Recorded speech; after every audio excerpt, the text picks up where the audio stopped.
All right, so I got a real treat for you today. Recently at my in-person event in Dubai, I had the incredible William Brown come and we did a panel on the future of online business. We covered what's working now, what we see the industry moving towards. We covered how to integrate AI into business or whether that's a good idea, what offers are actually crushing right now and what aren't, why guarantees no longer work and what works instead, how to make the claims in your offers convert even better without being sued by the FTC, and a ton more. We covered funnels, we covered ads, we covered content. There's a lot there. And so this is going to be a great video for you if you want to have your finger on the pulse of what's coming up, to not just chase the latest tactic, but actually have a knowledge of where the strategies are going. So sit back and I hope you enjoy this video with me and William Brown in Dubai. What I want to do now is really informal. This is not a super prepped session by any means. We're going to talk about the new era. I think some things never change. Good marketing tactics, good sales tactics. The foundations have been around for millennia. Like psychology around how to market to people, give people what they want, right? All of that doesn't change. But the expressions of it evolve all the time. And so I texted Will this morning. I was like, dude, do you want to do a session with me? And we'll just talk about what we're seeing in the industry. And so would you guys be interested in that if we dove into that? Yeah. So that's really what this session is about. And there's a bunch of stuff always that is happening in the industry. I mean, I could sit here and think of dozens of things that I think are happening. I think one of the funny things in the industry, and you've probably seen this as well, the industry is cyclical. Oh yeah. And that sometimes you go like everything changes and we go away from like courses. And now I'm seeing like courses really making a comeback. Like automated webinars to a course, crushing again, right? Which is really funny. The only reason it really stopped was because number one, everyone had one, and so you'd been through like 37, webinars, and your life wasn't different. But also, traffic got way more expensive. So, like, being able to run to cold traffic to an automated webinar, that was really expensive. So then people like built out like phone sales teams. But now traffic's really cheap on Instagram. So I know people that are like doing $200,000, $300,000, $400,000 a month through automated webinars on Instagram. So it's just very interesting how things are cyclical. And so I'm going to bring up this thing. I taught on it a few weeks ago. These are some of the things that I had noticed about the industry that have been changing. We're not going to cover all of them, but the reason I have Will here is because when you've been in the industry for a few years, every year is almost like an opportunity to figure out what's still working, what do I need to keep doing, and then what do I need to change, how do I need to adapt. And so let's take a really obvious one. Number 4, AI leverage. So I was listening to Tai Lopez a few months ago. I go through cycles of Tai Lopez, and he helped me unlock this really powerful way to use AI, where he just talks to ChatGPT and does really long rants. And so he shared this example of he talked to ChatGPT for 20 minutes and he shared everything about his businesses, his income, his wealth. And then he asked ChatGPT, like, tell me anything I might not be thinking about or considering that I need to be given my situation and my current like business size and income and things like that. And he said the stuff that ChatGPT came back with was insane. Different insurances he didn't know he should have, different like tax strategies. And so, for example, for AI, I think where people are approaching it wrong is they're trying to get AI to do all of this really meaningless stuff. So stuff you don't need to do, but now because you have an AI bot, you go, yeah, I should do that because it's like a click of a button. But how I'm really using AI is I'm using it to help me clarify my thinking. So there is not a workshop that I've done in the last 6 months where I have not at least had ChatGPT help me refine the language, help me refine the structure. And so I don't ask ChatGPT, hey, give me 10 ideas of something to do with clients. Never do that, right? But I do a long rant into ChatGPT of everything I'm thinking. And then I go, now help me, like, where am I missing something? Like, do you believe this to be true? Please challenge me on my thinking around this, and so on and so forth. I use it to clarify my thinking almost like a second brain. I'm curious for you, both how you personally use it and also what you're observing. What are some of the best ways to leverage AI? Is it important? Does it matter? Should people just ignore it and focus on the main thing? I thought we could start here because this is obviously a big trend. Yeah. People are making millions building these different things, and then there are people like most of the online space that aren't using them and still printing cash. So, yeah, I can only talk on the fact that I don't use it at all. I've pretty much never used it at all. You mean you're not telling me that it writes all your YouTube scripts for you? No, it doesn't. No, it bloody doesn't, no. And this is the thing, I mean, on the, which one was it now? Holistic thought leadership, trust recession. Yeah, I mean, there's a few things on that board there that make me think, as we go closer towards AI and not using humans, you know, I saw one of my buddies in one of these self-driving cars. That just blows my mind, man. As humans become less needed, being a human is going to become more important, you know? And I think it's similar to YouTube, how everything gets overproduced, over-engineered. It gets robotic, man. You know, it's not real. That's why the unedited YouTube videos work so well. Because in a world where things aren't real, people want things that are real, you know? And but yeah, I don't use it. I like doing things myself as well. You know, like I like writing ads myself from my brain. Right. I wouldn't want to use AI. I'd feel disingenuous using AI. So I'm sure there are some uses for it that I could find, but I don't use it, and I do fine without it, you know. So. Well, I think where AI is a terrible idea is to replace your creativity. Yeah. Like if you're trying to outsource your thinking completely to AI, I have genuinely not seen anyone make better content from having AI create most of the content or do most of the thinking behind the content. How I think about it is, again, I exclusively use ChatGPT, and I use it for Google. I never use Google now, always ChatGPT. So I'll be like, I'm in Tokyo and I have 3 days spare and I'm with my wife, my kids, and I'm trying to figure out an itinerary. Help me put that together. Like that kind of stuff's amazing. That's cool. But I use it to clarify my creative thinking and help me understand maybe what I'm missing and what I'm not. But I'm curious because you brought up, touched on it. This whole idea of like unedited YouTube videos on the surface can be like, well, everyone's doing thumbnails and all of that, and so I'm just going to zig when everyone's zagging. Do you feel like there's an undercurrent of a bigger trend? Do you feel like there's something there that's more than just, well, it looks different on the, you know, the algorithm? Have you kind of noticed that, like, you sitting down and talking unscripted for 45 minutes and then 500,000 people watching it, is that indicative of a trend that more people need to pay attention to? I think so. So someone said something to me once. They were like, you can't fake talking for 20, 30, 40 minutes. Because if you don't know what you're talking about, you're gonna get found out by going that route, right? So I think when you listen to someone for 20, 30, 40 minutes or something like that, you really get a feel for if they're talking shit or not. You know, like you can really learn a lot about how deep their knowledge and skill kind of goes. So that in itself is, like, I think unfakeable realness is becoming a thing in a world where everything is fake and over-engineered. You know, so I think that's why they work so well. But fundamentally, I think people just want real stuff, you know, that you can kind of just resonate with. I mean, you said something earlier, I can't remember the exact wording, but, you know, you were saying, like, authenticity. You know, unfakeable authenticity is what sells for you. I think it's even on the board somewhere there. Realism over hype, you know, yeah. Authenticity is the funnel. I love that. I absolutely love that. Because people buy people, you know, so. Yeah, Taki has a great quote. He says, people don't buy coaching, they buy coaches. Yeah. Scott Oldford says, people don't buy what you do, they buy who you are. Yeah. But I posted a few months ago, because I was thinking about this, I said, you can fake confidence, you can't fake mastery. And I feel like that's a really, really key piece. I honestly hadn't really thought about it like that. That idea that you will be found out.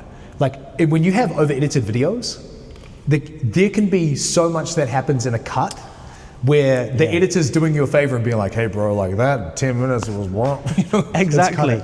So it's not real, because you can cut out the stumbles and the mistakes and stuff. Yeah. And it's funny, man. You can catfish people. Yeah, I was watching back some of my best videos last night, just trying to find out why they worked so well. And some of the stuff that I did was hesitations and pauses and the real shit that you would otherwise remove. And by not removing it, that's actually what makes it fucking good, is the realness, you know. So it's funny, like, what you would cut out is what you should really leave in. Right. You know, it's fascinating. Yeah, what's really funny is like, again, the cyclical piece, where it's like, does anyone here, did anyone here ever watch Sam Ovens videos, like when he used to upload? It's funny, because you probably got these comments, because I got them when I started just unediting videos. It's like 2019 Sam Ovens, you know? As if it's like a trend of like not editing your videos as a trend, you know? But I'm curious to know, like, this whole idea of authenticity as the funnel. I think credibility is incredibly important, and I also think it can be overemphasized. My experience has been people are not looking for the person who's made like, let's say someone's picking a business coach.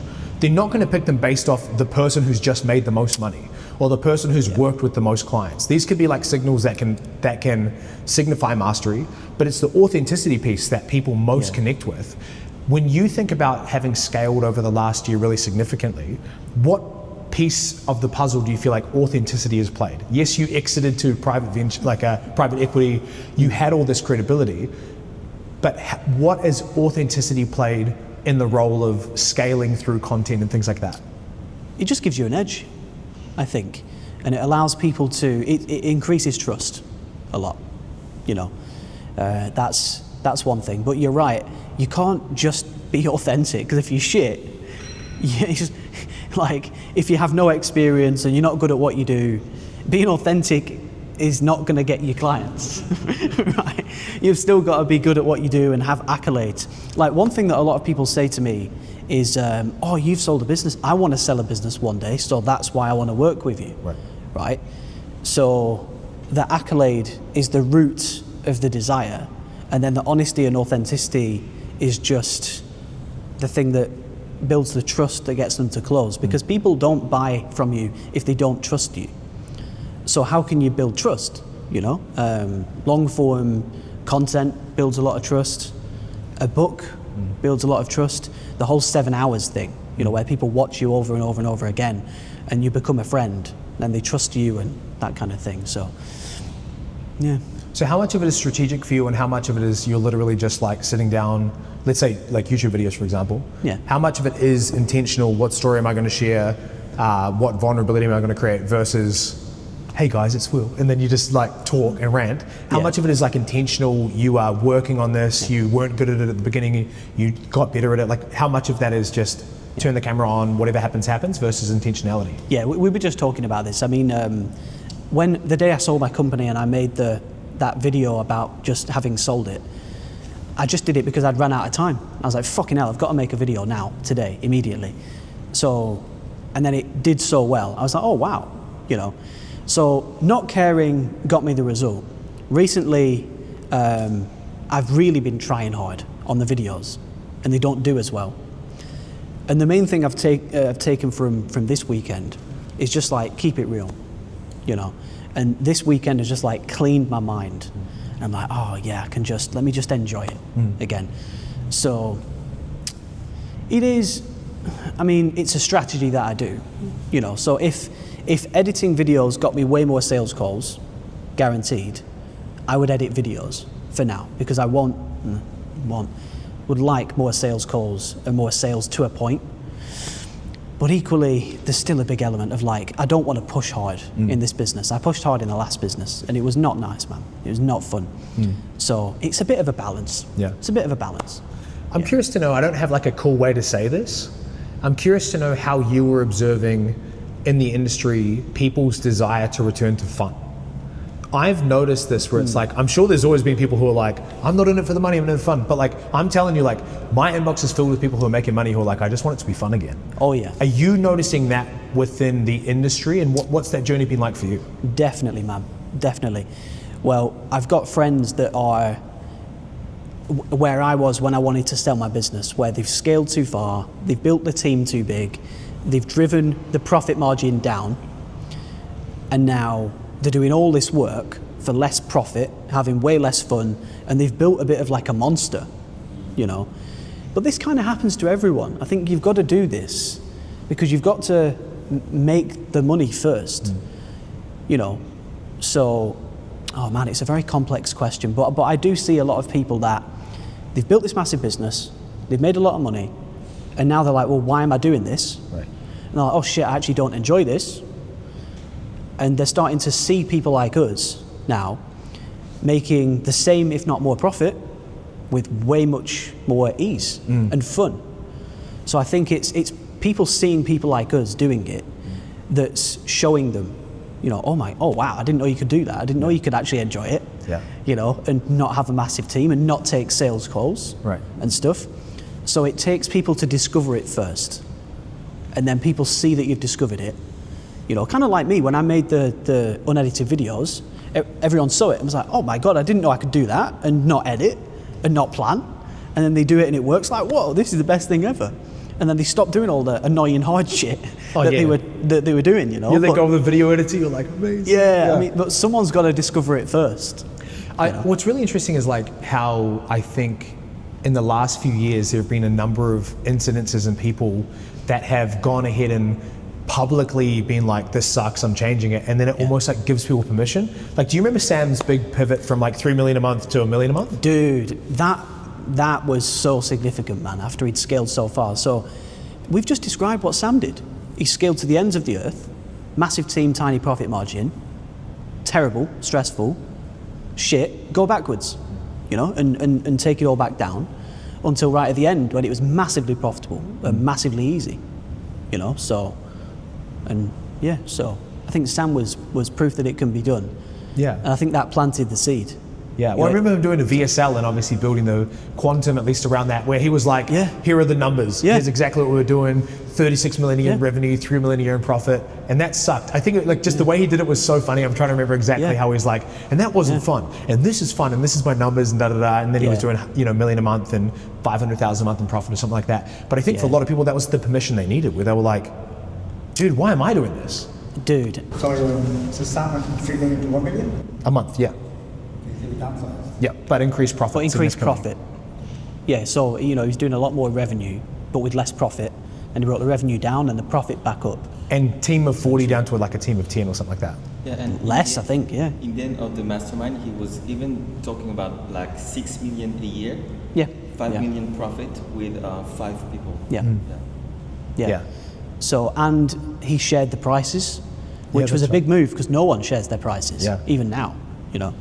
So that was a fascinating change. But yeah, that VSL was the don't care VSL, wasn't it? Really? Yeah. So, because he was just... Oh, it was a Loom video or something, or something like that. Yeah. So it's fascinating how the production went down. The team went down, you know. But it just goes to show, and this is something that I'm only starting to realize now, is you can actually do counterintuitive shit and do better.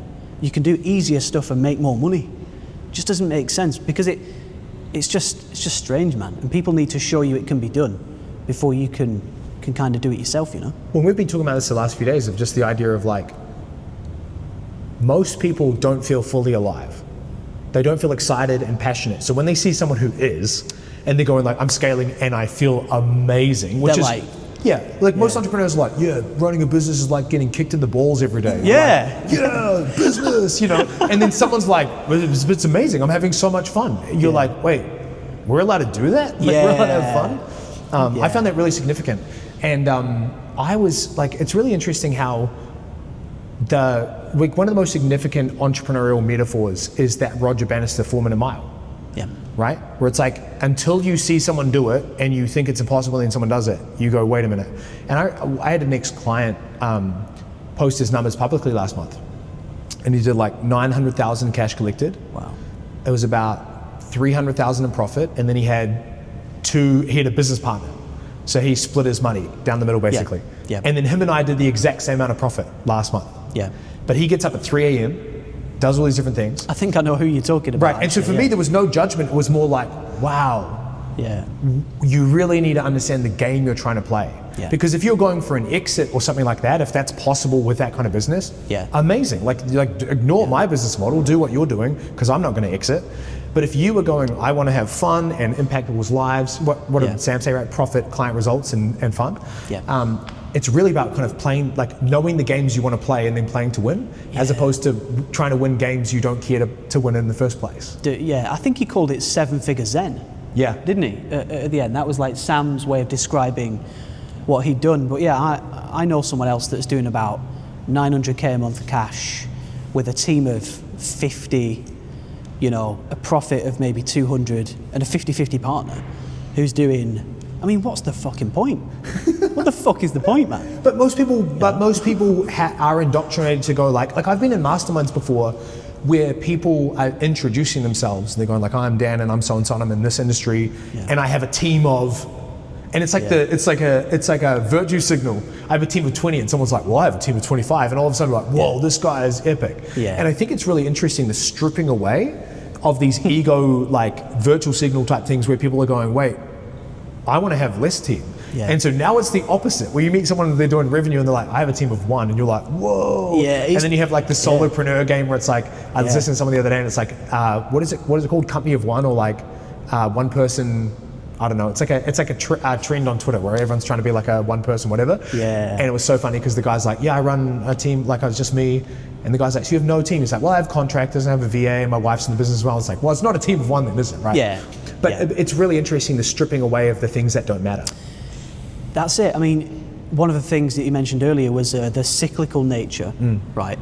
And I think when we were in Quantum, it was all about, you know, how much revenue are you doing? Profit was never mentioned. Yeah. I never heard people talk about profit for months. You know, it's fucking crazy. And how big your team is and all this stuff. And now it is going backwards. Now the real people talk about profit, not rev. And the smaller team is better than the big team. And no ads is better than ads. You know, organic is a big thing as well. I think people are really realizing how important organic is, man. Right. And you said something great earlier. You said you don't run ads first. You can run ads first, but it's much better to get it working organically and put ads on top. Like that's what I've done twice now, and it's by far the best thing to do. Yeah. Yeah. I'm curious to know, like, as you think about going into 2025, what are you observing? Like, again, there are the things that never change. Is there anything that you think, particularly over this last year into this next year, is happening or changing that you're paying close attention to, or for your students, you're telling them to focus on certain things? You said something earlier. You said, you know, courses are coming back. I'm not sure about that. I think one-to-one coaching specifically is what people want more, because they want like human connection, and it gets people by far better results. It's not scalable. So like we were saying earlier, if you want to do $1 million a month, obviously don't do one-to-one. But if you can do one-to-one, it's easier to sell than a course. It's better for the customer than a course, that kind of thing. So I think one-to-one is coming back. Done for you, if you can do it, is a no-brainer. It's tough. It's not right for most people, but if you can do it, it's a great thing to sell. And one thing that I've learned is the importance of pricing as well. You know, pricing solves so many problems. If you can just charge more, and there's just so many benefits, man. Benefits for cash flow, benefits for your profit margin, benefits for customers because you get higher quality customers. You get less refunds and chargebacks. You get less support. You make more money. Yeah. It's one of those counterintuitive, amazing things. Yeah. You know, if it's possible, if it's doable. Well, the place that I'm seeing courses make a comeback is there are, of course, people who are solely making money from courses. But it's the idea that if you run a high ticket business, you can also charge low ticket. And that's the thing that I'm finding really fascinating. We have low ticket products that create ascension, where I think many people chose one or the other. So it was like you had a course business and then you really learned like high ticket, and then you're like, why would I charge $2,000 when I can charge $10,000? But one of the things I'm seeing is like people are getting better and better at having, like I follow this guy who does hundreds of thousands of dollars a month, and he has 1 million followers on Instagram, and his funnel is literally a lead magnet into a $97 product. And that's the funnel. It's like the thank you page is the $97 a month product, and he's get so many people into that, and then he has a coaching program for real estate. Yeah. So that like connection between low ticket and courses and information, I think, is really interesting because people don't have to choose one or the other. And the other thing I'd say it's really interesting around like offers is live events. I think coming out of COVID, bro, like COVID is interesting because we were all so done with in-person to a degree. Some people were, especially like the working force. It's like, we get to work from home. And so we no longer had to travel to LA to go to a mastermind. We could stay in the comfort of our home and get up at freaking 4 a.m. or stay up till 2 a.m. But there was a novelty in that. Now I find like most people feel allergic to their computers and virtual, that they want to get on a plane and actually travel. And have you found that to be true? Yeah, definitely. You can't beat in person, you know? You just can't beat in person. So it's better for, you can build more of a relationship with your customers as well. You know, you can help them more, build a deeper relationship, you know, good for cash flow and longevity and brand building as well.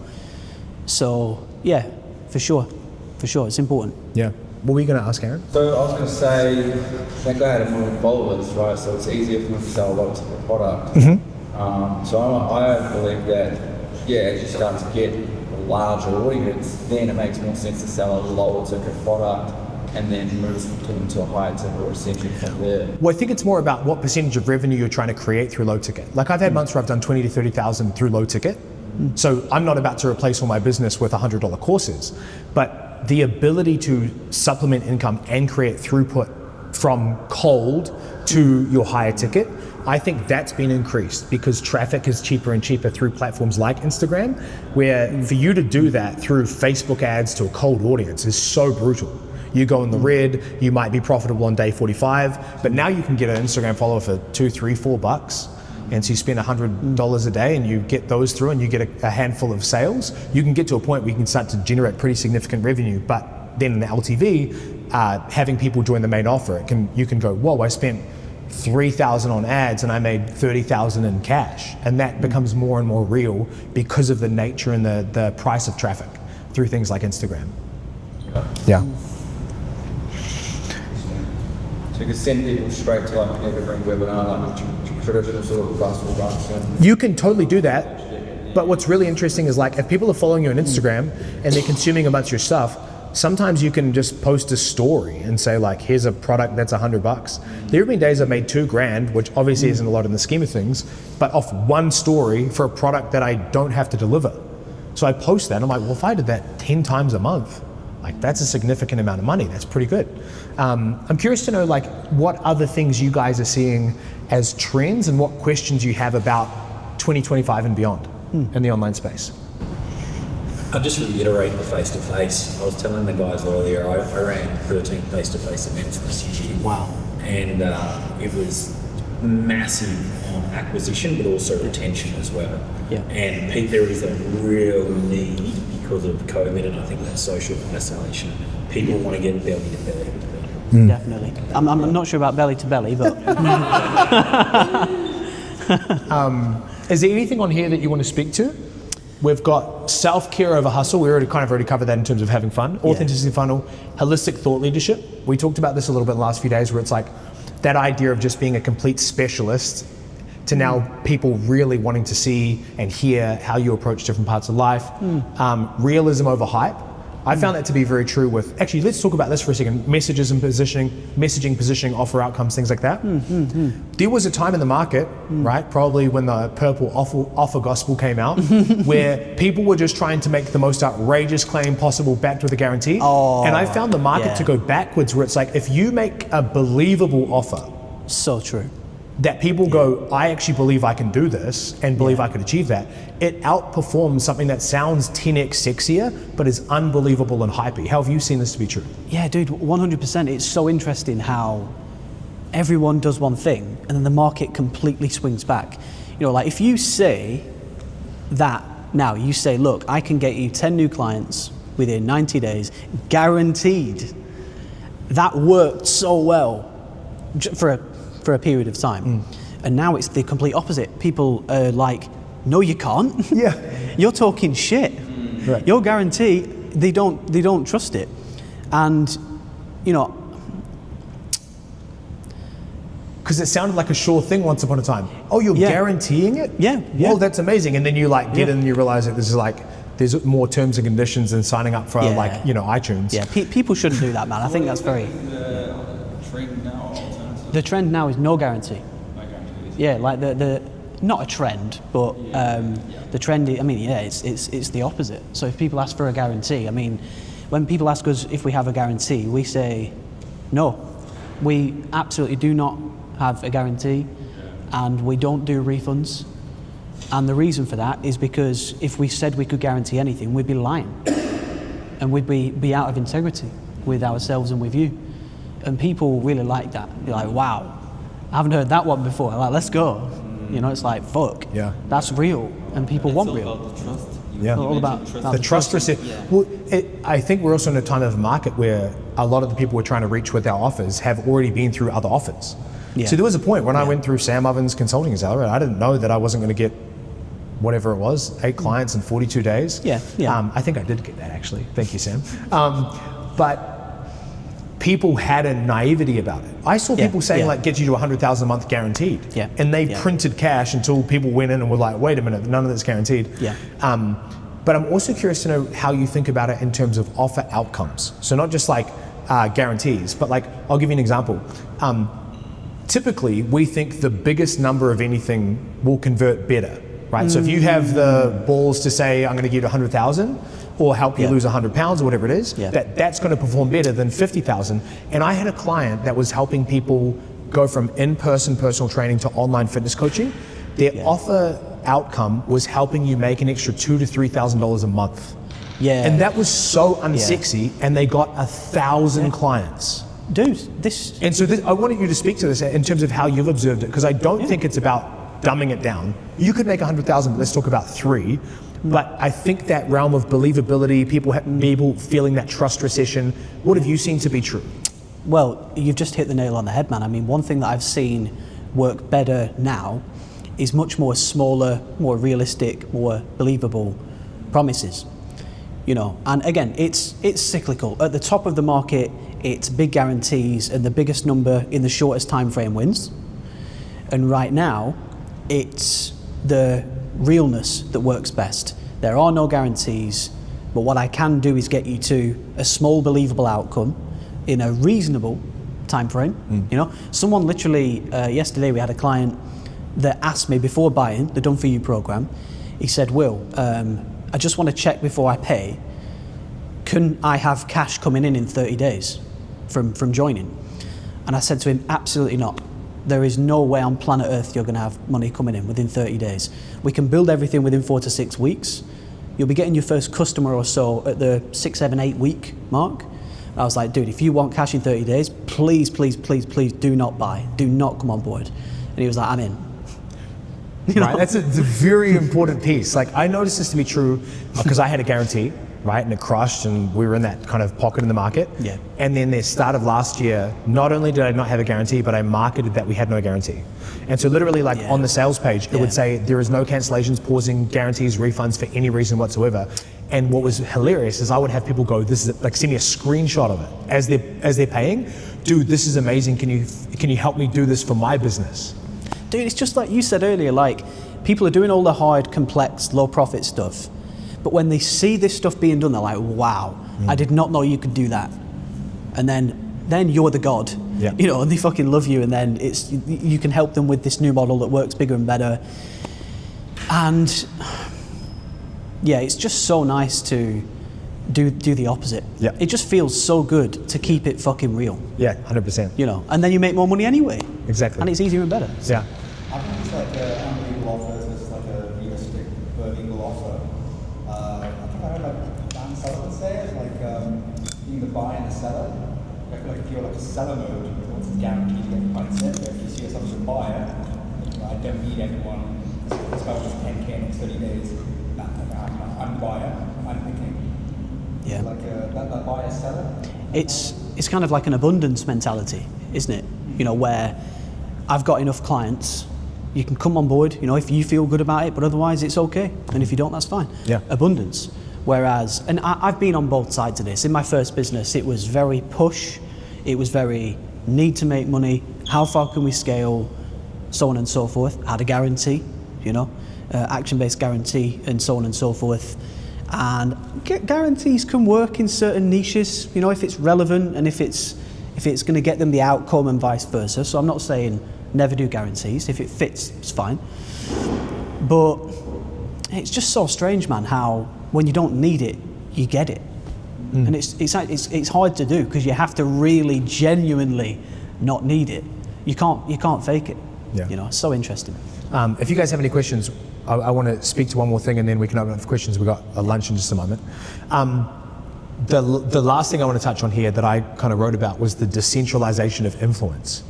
And a few years ago, there were certain people that just owned markets. And so the feeling was, I'm the small fish, like I will never, like there was this sense of like the king of the jungle type vibe. This person's doing multiple, like 7 figures a month. They're owning the market. They're the go-to person for this. I feel that and see that less and less. Oh yeah. It feels like there's this huge decentralized of influence where like anyone can make it. Anyone can create that sense of authenticity and connection with an audience. It doesn't matter if you are on the second rung of the ladder versus someone who's at the 10th. Someone in your audience feels a sense of connection with you and they work with you. I'm curious to know, like, because you obviously have your experience as a business owner and then you have your clients. And so I know you work with people who are in the yoga space, but there are already people dominating the yoga space and then you help those people also crush it. It seems to be true. I'm curious to know like how you've observed that. Definitely, dude. I mean, I really, really, truly believe that anyone can start an info business and grow it to some pretty significant numbers pretty fast. I truly believe that, hand on heart. And I think that comes across, and that's why people want to work with me to do it, because they can see that belief. You probably saw on my YouTube, we had a client who went from nothing. We built everything from scratch, brand new business, turned it on, and he did $105,200 in 23 days from nothing, from scratch, you know. And that's going to be a new guarantee. Hey, don't fucking know about that. But yeah, and equally I've seen people blow up on YouTube. In you know, the third upload gets 500,000 views on a brand new channel, and all of a sudden they are someone, you know, and then they can start helping people and selling stuff and making money, and all of a sudden they've got a business. You know, so the power of YouTube, and if you just build things properly, you can make a lot of money quite fast. You know. I want to quickly ask this as a rapid fire. Retention. I think there's a big shift from people having acquisition focused businesses I need to start over every month and get 20, 30 clients to hit 7 figures. Like we have a client who's he had 162,000 cash last month. He has 52 clients and it's almost entirely retention. I'm curious to know like how you're observing that trend as well. Oh yeah, dude, I mean, my last company was, this is maybe the wrong way to describe it, but it was a bit of a churn and burn model. Just how many customers can we get? It was one time. There was no recurring. Lifetime access. Lifetime access, which is terrible. And I just didn't think about LTV. I didn't really know the importance of it yet. And I learned the hard way the importance of LTV and recurring. And I've definitely implemented that in this new business where it's recurring and people come in and stay in, and you can make a lot of money from every one customer, and sometimes they go out and come back in, and then they come to the mastermind, and then they come back in, and then they buy, you know, so they buy from you a few times, they stay, and you get a massive LTV per customer. And I've got something to thank you for as well, because before your Bali mastermind, people would generally come in with a problem, solve it and leave. You know, so if it took 1 or 2 months, they'd solve it and leave, or vice versa. And then after your mastermind, I can't remember what we were talking about specifically, but you gave me an idea to make like a map video where find where you are, and then these are the next few problems. And when I made that video and put it in the program, it made people stay a lot longer, basically, because instead of coming in with one problem and leaving, they would come in and be like, right, the next problem is traffic, but then the next problem is closers, then the next problem is LTV, the next problem is blah, blah, blah.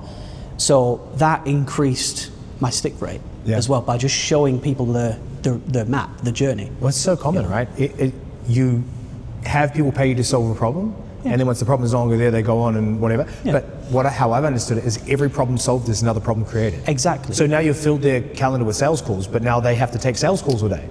So then they have to serve all the clients that they have, and so you can solve as many problems as you want, and the more problems that you can solve within one program, the longer you can keep people. Dude, exactly. And just by showing them all the problems, it's really, really, really increased the stick rate, man. So I owe you one for that. That was super valuable. I'll take it. I'll take the payment in form of cigar. Question: do you have a client agreement that you get them to sign? So they come in, they watch the welcome video, and then everything else is locked, and then they sign the welcome agreement, and that's just the terms, the conditions, the refund policy, standard stuff, mainly for the refund policy essentially, just to get it in writing. And then they tell me that they've signed it, or my rep, and then we unlock the rest. So you get the rep to send them that? Yeah, so like, let's say you bought on a call with me right now. I'd say, right, well, let me get you enrolled. Yeah. Okay. Now, next step is go in there, watch the welcome video. You're going to find a welcome agreement below. Sign it in your own time. Let me know when it's done on WhatsApp or whatever. And then I'll unlock the rest of the program for you. Love that. Yeah. So one more question. Yeah. Anything on the trends, future, 2025? Yeah. It's more on the legal side because the FTC hit many people in the industry. Is it something you would consider with what you're doing, like in your messaging, showing results, client results, promises? Well, I mean, you're only going to get in trouble with the FTC if somebody is so unhappy that they go to the FTC. Really, because No? I'm single. You know who it is? He said he had one. Yeah. Anik Segal, yeah. Yeah, and he had no complaint. But Yeah. immediately, FTC was 2 weeks before selling his company. Yeah. And he had to lay off 85 people. I love that he did the typical guru evolution as well.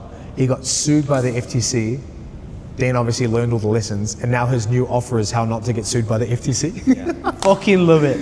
Isn't that amazing? Fucking love it. But so I can give you a cheat sheet that we created around how to kind of be compliant with the FTC. Yeah. There's varying degrees of gray.